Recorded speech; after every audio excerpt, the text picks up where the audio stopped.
YouTube fam, what's going on? I know it's been a couple weeks. I have not been locked in on this channel like I should, but I'm gonna change that. You know, I am having a really hard time locking in with these long form videos, simply because so much time, so much energy goes into these videos, right? And then it's like when I see it get 50 views, 100 views, it's very discouraging. And it's not discouraging in the sense of like I should quit. It's just discouraging in the sense of like there's so many other things that I'm putting my time and energy into, and so this thing just feels like it's not worth it or I shouldn't do it. But all that to say is I'm going to be a lot more intentional about posting on these videos at least once a week, even if it's just something like this and if it's not a full-on class video like what it usually is on this page. And so also, if you are one of the brave and the bold subscribers that watches my long form videos, please let me know what you want to see, man. It helps me out a lot, and you know, it helps me kind of figure out the direction that I want to go in with these long form things. But this is the ultimate goal, man. The ultimate goal is to get the long form popping. The shorts is going crazy. Instagram is doing really well. Facebook is doing really well. TikTok is starting to go a little bit. So all the good things, but this is not what you came here for, okay? You came for the title of this video that I have not yet thought of yet, but I think it's going to be something like things you need to know if you want to get into the fitness industry or something like that, right? So I just wanted to come and give you a few quick thoughts of where the fitness industry is at. If you are a new person that has already entered into it or you're thinking about entering into it, just a couple things to be thinking about as you get ready to make that transition. So let me phrase it like this. I did this on my Instagram. If I had to start all over from zero, right, and I had to do it all over again, this is the information I would want to know. So let me give you a little bit of backstory if this is your first time seeing me, or yeah. So I've been a group fitness trainer for about 5 years now.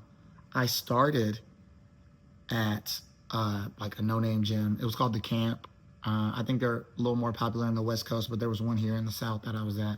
And so I started training because I got done with football and I had no idea what I was going to do. I was one of those guys that was playing football in college, and the degree was never even a thought. Like it was NFL or bust for me, and I busted.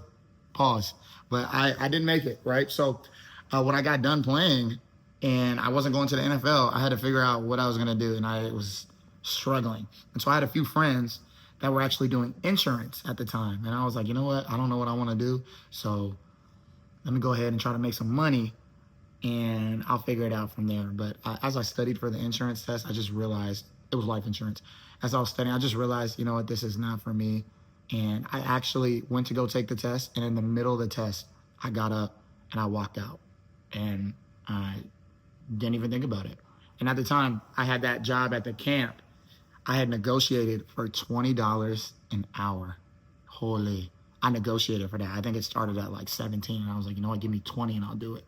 And that's what I did. I was waking up at 3:45 in the morning because at the time I was living in McKinney with my parents, and it was an hour away, and I would need to get there to teach the first class at 5 a.m. So I was getting up at 3:45 every morning to go do that drive for $20 an hour. And that's how I started. And from that moment, it just continued to grow. And there's a lot more stories that I could get into, but I'm rambling now. So I went from that to working at an F45, to a Stretch Lab, to now at Lifetime. And now I run one of the biggest classes in the country. Consistently are able to pull classes of 50 to 60 people multiple times a day, right? And then we've even done classes of 100 people routinely. We can't do it right now because our gym is under a remodel, so we have to kind of bring the numbers down, but routinely able to get up to 100 people. And the way I started, I had 3 people coming to my class. Like I could count on 3 people, and that was pretty much it. And it took me time to grow into what it's turned into now. And so I think that's enough backstory about all that. If you're curious more about that, I would love to talk more about it in future videos. Leave comments, questions, all that kind of stuff. But if I had to start back over from zero, if I had to go back to the negotiation, if I had to go back to that $17 an hour, what would I do? How would I operate? You know what I mean? And this is the first thing that I would do. I would teach as many classes as possible, and I would teach as many different formats as possible, right? Fitness is, it's a very I hate to say this because it has like a negative connotation to it, but I don't mean it in a negative way. It's very trendy, right? There's always this new thing and then this new thing and it's always constantly swinging. But within that, there's always constants that are not going to change, right? So whether it's like Pilates is super popping or hot yoga is super popping or cycling is super pop, like whatever, or it's CrossFit, whatever it is, there's always key things within it that stay the same. And so usually what those things are is some kind of strength weight format and some kind of cardio format, right? And so if you know that these two things are the constant, just understand that the medium in which those things are taught in are going to be constantly changing. And so if you can learn all these different formats, right? If you can learn a Pilates, if you can learn a reformer, or if you can learn how to do yoga, if you can get your certifications to learn how to do all these different things, you will be well versed when the switch or when the pendulum switches, which it will happen, and it's going to continue to happen for forever, because that's just how life is. Life works in cycles like that. So that would be my number one thing. That's something I wish I probably would have done a little bit more of. Like as I look now, I wish I would have gotten more into some more mat stuff or some more dance stuff. It's not that I can't do it now. I'm just so far into what I'm doing now, and I've carved out a lane for myself, but my lane is really popping right now. And there might be a time where my lane is not super popping, but hopefully I'll be in a different position at that time anyway. So that's number one. Number two, you got to look the part, right? And this can be a controversial thing to say, I know. And I understand this, right? Like you can be extremely knowledgeable about something while not also being in pristine shape or whatever. Like I completely understand. But also the thing is, if you are starting from zero and you're teaching in fitness, you're teaching classes, you're getting clients, the first thing people are going to judge you off of is how you look. And whether it is right or whether it's wrong, it's just the truth of the matter, right? Before you get a word out of your mouth, they're going to look to see, is he or she in shape? Like, oh, he looks good. I want to look like that, or I don't want to look like that.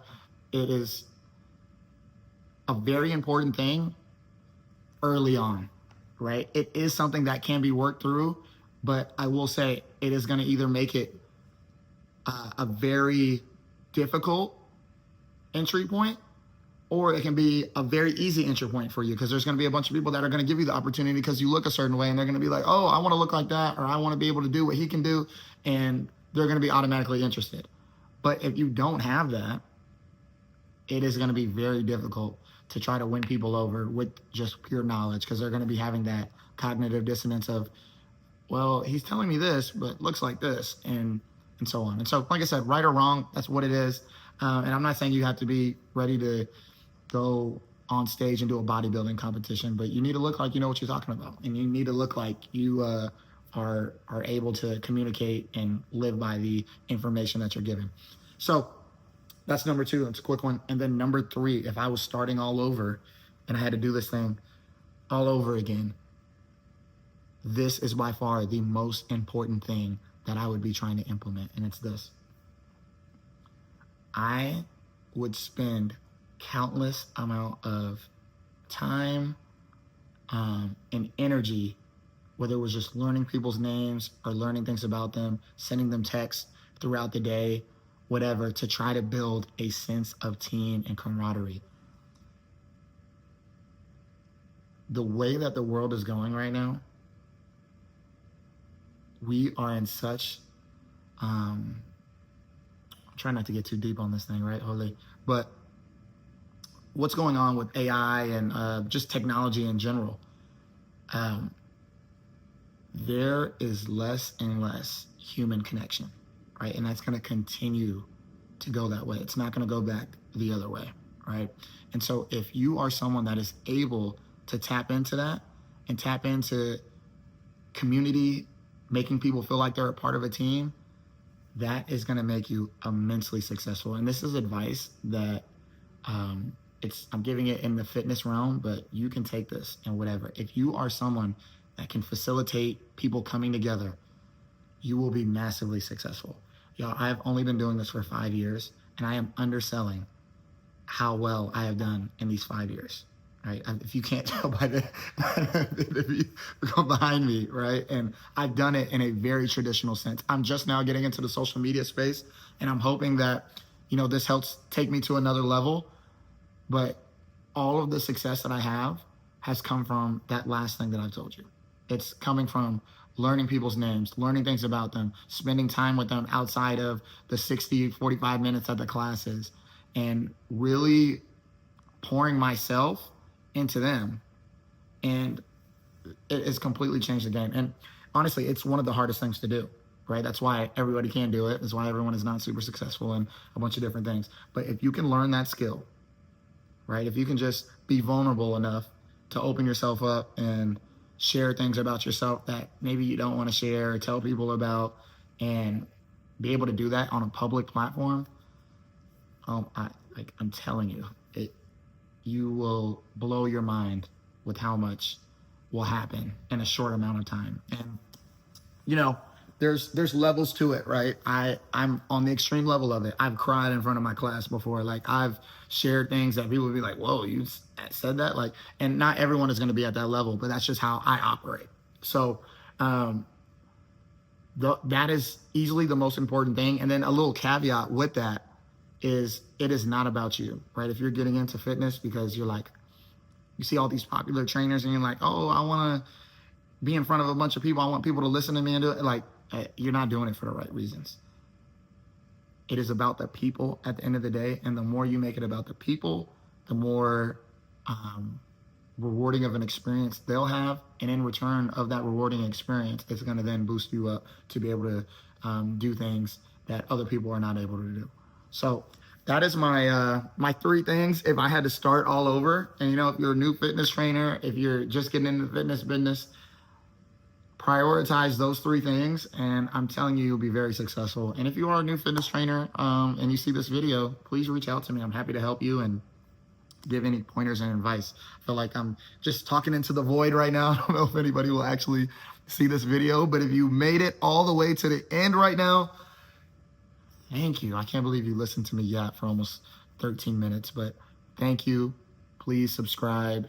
Let me know that you're actually watching. It helps keep me going, and it'll inspire me to make the next video. So I appreciate you watching, and I'll see you on the next one. Ole.